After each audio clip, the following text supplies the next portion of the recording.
10, brand new body cam video showing you what our bravest in blue can face while on the job. A Phoenix officer pulling over a man back in July, and we're about to show you what happened in real time. But a warning here, this video is extremely graphic. Now, do you have an ID card? You've got a stun gun and a knife on your front seat. I'm sorry. Get out. Okay. Leave it in park. Step. I'm gonna put it. Don't!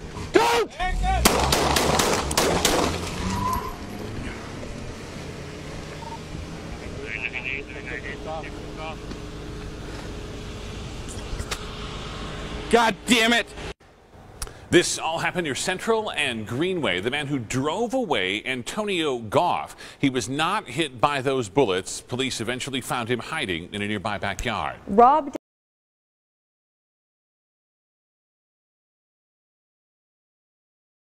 Watch. Parents ask police for help finding missing son. Cops find him, try to kill him. A Maricopa County Sheriff's deputy nearly kills a fleeing motorist after unloading 6 shots into his vehicle for no reason. By Jack Burns, September 27, 2017. Phoenix, Arizona. When Antonio Garcia Goff went missing in July, the family turned to the only ones they could think of for help, the Phoenix Police Department. They claimed to have attempted to file a missing persons police report, but when police found Goff, instead of returning him to his family, one officer attempted to kill him. Officer George Davis, 45, a 17-year veteran of the department, made contact with Goff, who was reportedly asleep at the wheel of his white Toyota Camry in the Moon Valley neighborhood of Phoenix. After waking Goff, Davis' body camera began recording. Davis asked Goff for his identification, who said he didn't have any, but then the officer noticed Goff had a stun gun and a knife on the passenger front seat of his vehicle. Both weapons arguably posed little threat to the officer, were probably there for personal protection, and Goff promptly apologized, saying, "I'm sorry." Davis then demanded Goff exit the vehicle, but Goff chose to disobey the officer's orders. For unknown reasons, Goff rolled up his tinted windows and began to drive away. Davis can be seen in the body camera, positioning himself in front of Goff's vehicle, and at an angle so that he was not directly in front of the fleeing car. Advertisement. As Goff was speeding away, Davis opened fire, sending 4 rounds into the front windshield, and 2 into the rear of the car.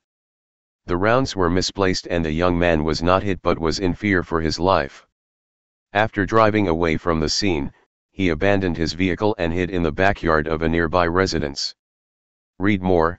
America's toughest sheriff recommended for criminal prosecution for targeting brown people.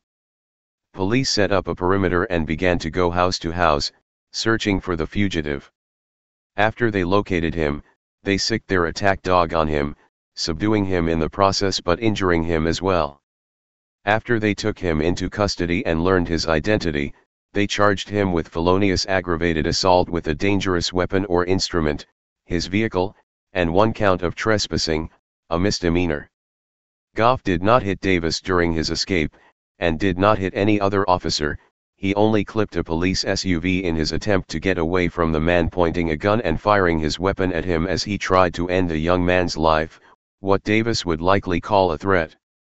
As TFTP has consistently reported, police will often jump in front of vehicles in an attempt to stop a fleeing suspect. Then, they can claim in court that they feared for their lives and had to open fire on the individual. However, many juries are simply not accepting that rationale as an excuse for taking someone's life in the line of duty. They are now handing out guilty verdicts to police officers who make such claims and proceed to kill people who pose no real threats to their safety. Davis may have known he had acted impulsively. While the body camera was still recording, Davis yelled an expletive and asked himself, "What did I do?" Possibly as a means to keep his fellow police officers from executing the young man when they located him, he made sure to radio into dispatch with the fact that no police officer was injured in Goff's attempt to flee the scene. Read more. Use of force training videos of Phoenix activist exposed as police propaganda. During Goff's arraignment, he was given a bond of $15,000 but he has not yet bonded out. His mother, Audra Goff Wardle, started a Change.org petition, demanding police be held accountable for what she perceived to be the attempted murder of her son. She says her son was racially profiled, by a department with a history of doing so. She says she knows this because the officer asked Goff for his ID card instead of his license and registration. Even though she says her son may look like an illegal immigrant, he is a U.S. citizen, formerly a resident of Maryland. At the time of the petition's creation, she believed her son to be unarmed, something the body camera footage revealed to be inaccurate. In a TFTP exclusive, Wardle explained her son's side of the story. She wrote, "He did get grazed in the neck on the first shot. The news media really doesn't have his injuries straight. He was afraid the officer was going to kill him. Antonio is very non-confrontational. He rolled up the window and the officer was pointing his gun and told him he was going to shoot his ass. Antonio says the officer shot before he moved his car. The first shot he was hit in the neck, he said everything went white and he could feel the blood dripping down his neck into his belly button. He believed what the officer said that he was going to shoot him. Although he was in possession of self-protection, both weapons were not being held by Goff at the time Davis shot at him. He was not a suspect of any crime before police arrived on scene and allegedly startled him awake. His only mistake was that he was not 100% compliant with Davis' commands, something rational individuals may conclude should not carry a death sentence. To date, there have been 49 officer-involved shootings in Arizona, with the majority of those occurring in the Phoenix area. Read more. Use of force training videos of Phoenix activist exposed as police propaganda.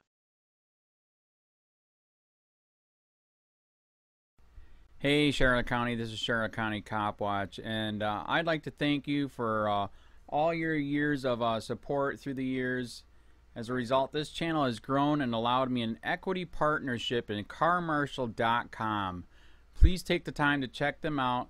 They help you buy and sell your next car, even have a negotiating tool to save you from the hassle of haggling with multiple dealers. The link is in the description below. Please click and help support and give if you can too through PayPal or Patreon. Thanks again.